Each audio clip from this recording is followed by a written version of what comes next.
ಇಷ್ಟು ಜನರ ಕೇಸ್ ಗೊತ್ತೇನು ನನಗೆ. ಒಬ್ಬನ ಜೊತೆ ಮಲಗುವ ಪರಿಸ್ಥಿತಿ ಅಲ್ಲ, ಅನೇಕರ ಜೊತೆ ಮಲಗಬೇಕಾದಂಥ ಸ್ಥಿತಿ ಬರುತ್ತೆ. ಮೊದಲನೇದು. ಎರಡನೇದು, ಅನೇಕರನ್ನ ಇಲ್ಲಿಂದ ಕರ್ಕೊಂಡು ಹೋಗಿ ವಿದೇಶಕ್ಕೆ ಮಾರಾಟ ಮಾಡಿಬಿಡಲಾಗುತ್ತೆ. ಸಾವಿರಾರು ಸಂಖ್ಯೆಯಲ್ಲಿ ಹೋಗಿದ್ದಾರೆ. ನನಗೆ ಮೊನ್ನೆ ಮೋಹನ್ ಗೌಡರು ಬೆಂಗಳೂರಲ್ಲಿ ಹೇಳ್ತಿದ್ರು, RTA ಅಪ್ಲಿಕೇಶನ್ ಹಾಕಿ ತೆಗೆದುಕೊಂಡಿರುವಂಥ ಒಂದು ಡಾಟಾ ಪ್ರಕಾರ, which is too dangerous, I was shock to listen.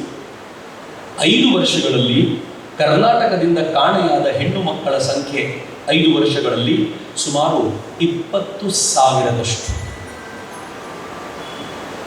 90% Hindu ಹೆಣ್ಮಕ್ಳು, ಕೆಲವು ಪರ್ಸೆಂಟ್ ಕ್ರಿಶ್ಚಿಯನ್ರಿದ್ದಾರೆ. 90% ಹಿಂದೂ ಹೆಣ್ಮಕ್ಳು 20,000ದಷ್ಟು ಸಂಖ್ಯೆಯಲ್ಲಿ 5 ವರ್ಷಗಳಲ್ಲಿ ಕಾಣಿಯಾಗ್ತಾರೆ. ಅಂದರೆ ಹಿಸೆಟ್ ಪರ್ ಡೇ 10 ರಿಂದ 12 ಹಿಂದೂ ಹೆಣ್ಣು ಮಕ್ಕಳು ಒಂದಲ್ಲ ಒಂದು ಜಾಗದಲ್ಲಿ ಕಾಣೆಯಾಗ್ತಿದ್ದಾರೆ. ಅವ್ರ ಅಪ್ಪ ಅಮ್ಮನಿಗೆ ಏನು ಗೊತ್ತಾಗುತ್ತೆ ಅಂತಂದ್ರೆ, ಇವಳು ಯಾವುದೋ ಮುಸ್ಲಿಂ ಹುಡುಗನ ಜೊತೆ ಪ್ರೀತಿ ಇತ್ತು, ನಾವು ಎಷ್ಟು ಹೇಳಿದ್ರು ಕೇಳಲಿಲ್ಲ, ಹೋದ್ಲು, ಇನ್ನು ನಾವು ಪೊಲೀಸ್ಗೆಲ್ಲ ಹೇಳಿ ಏನು ಮಾಡಲಿ, ಹಾಳಾಗೋಗ್ಲಿ ಅಂತ ಬಿಟ್ಬಿಡ್ತಾರೆ. ಹಿಂಗಾಗಿ ಪ್ರಕರಣಗಳು ಹೊರಗೆ ಬರಲ್ಲ. ಅಥವಾ ಎಲ್ಲಿಗೆ ಹೋಗ್ತಾರೆ ಇವರು? A big question mark. ನಮ್ಮ ತಂದೆ ತಾಯಿಯಂದ್ರು ಈ ತರ ಹೋದಂತ ಹೆಣ್ಣು ಮಕ್ಕಳ ಕುರಿತಂತೆ ಅವರು ಹೇಬಿಯಸ್ ಕಾರ್ಪಸ್ ಅರ್ಜಿ ಹಾಕಿ ಅವಳನ್ನು ಕರ್ಕೊಂಡು ಬನ್ನಿ ಅಂತ ಹೇಳುವಂತ ಸಾಹಸ ಮಾಡಲ್ಲ.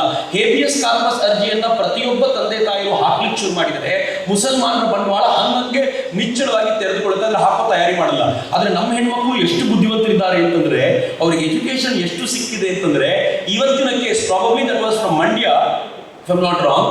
ಆ ಹೆಣ್ಣು ಮಗಳು ತಂದೆ ತಾಯಿಯಂದ್ರು ಕರೆದು ಹೇಳಿದ್ದಕ್ಕೆ ಏನ್ ಹೇಳಿದಾಳೆ ಗೊತ್ತಾ?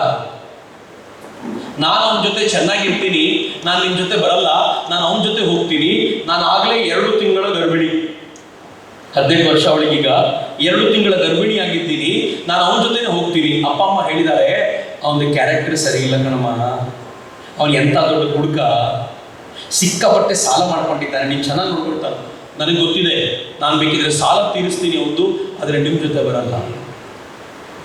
ಪೊಲೀಸರು ಏನು ಹೇಳಿದ್ದಾರೆ ಗೊತ್ತಾ? ಇಬ್ಬರೂ ಪ್ರಾಪ್ತ ವಯಸ್ಕರಾಗಿರುವುದರಿಂದ ಇದರಲ್ಲಿ ನಾವೇನೂ ಮಾಡ್ಲಿಕ್ಕಾಗಲ್ಲ, ಅವಳು ಹೋಗ್ಲಿ ಅಂತ ಪೊಲೀಸರು ಕೂಡ ಮಧ್ಯ ನಿಂತು ಅವಳನ್ನು ಕಳಿಸಿಕೊಡಬೇಕಾದಂಥ ಅನಿವಾರ್ಯತೆಗೆ ಬಂದಿದ್ದಾರೆ.